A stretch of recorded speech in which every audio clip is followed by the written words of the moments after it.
বাংলাদেশে এবং বাংলাদেশের বাইরে এখন বাংলাদেশ নিয়ে যে অস্থিরতা চলছে সেটা নিয়ে সবারই আগ্রহ দিন দিন বাড়ছে। পলিটিক্যাল আনরেস্ট বা রাজনৈতিক অস্থিরতা আছে।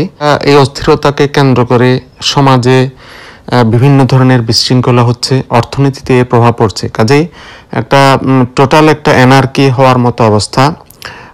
কয়েকদিন ধরে আমরা দেখছি যে দেশের কয়েকটা পলিটিক্যাল মুভমেন্ট, বিশেষ করে এনসিপির বিভিন্ন জায়গায় যে তারা পদযাত্রা বা বিভিন্ন ধরনের মিছিল সমাবেশ করছে, সেখানে সংঘাত হচ্ছে প্রশাসনের সাথে, অন্যান্য রাজনৈতিক দলের সাথে, সাধারণ মানুষের সাথে।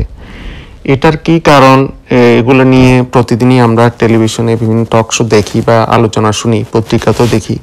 কিন্তু এগুলো কেন হচ্ছে সেটা আরো ভিতরে ঢোকা দরকার। যেমন এনসিপি তারা এখনো একটা রাজনৈতিক দল না, তারা একটা মুভমেন্ট।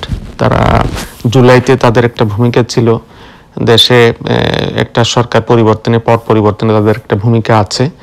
কিন্তু তারা এখন যে সমস্ত পদযাত্রা বা বিভিন্ন জায়গায় যাচ্ছে, জনগণকে কিছু বার্তা দিতে যাচ্ছে, সেটা দিতে গিয়ে তারা যে অন্যান্য কিছু বিষয়ে বিতর্কিত মন্তব্য করছে, সেটা নিয়ে মেইনলি মানুষের আপত্তি, রাজনৈতিক দলের আপত্তি, সাধারণ মানুষের আপত্তি। যেমন তারা গোপালগঞ্জে গিয়ে যে সমস্ত কাজ করেছে, মেইনলি হচ্ছে যেটা যে বঙ্গবন্ধুর বিরুদ্ধে মুজিববাদ মুর্দাবাদ এই স্লোগানটা বেশ কয়েকবার ওরা দিয়েছে।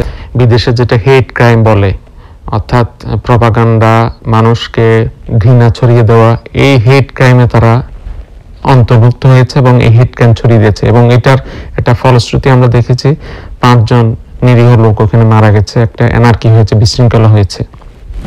এরপরে আমরা দেখলাম কক্সবাজারে একই ধরনের হেট ক্রাইম। তাদের অবজেক্টিভ আছে, তাদের যে উদ্দেশ্য আছে, রাজনৈতিক অভিলাষ আছে, সেটা তারা ব্যক্ত করতে পারে, বলতে পারে, জনগণের সাথে শেয়ার করতে পারে। কিন্তু সেটার সাথে তারা যে হেট ক্রাইমে জড়িয়েছে, ওখানকার একজন পপুলার লিডার সালাউদ্দিন সাহেব, ওনার সম্বন্ধে বেশ কিছু কমেন্ট করেছে, যেটার আদালত দ্বারা প্রমাণিত নয়, এমন কিছু মন্তব্য করা হয়েছে তার বিরুদ্ধে।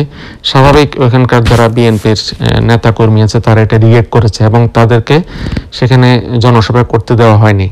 এই যে পরপর দুইটা ঘটনা বাংলাদেশে ঘটলো, এটা কিন্তু কাম্য ছিল না, কারো কাম্য ছিল না।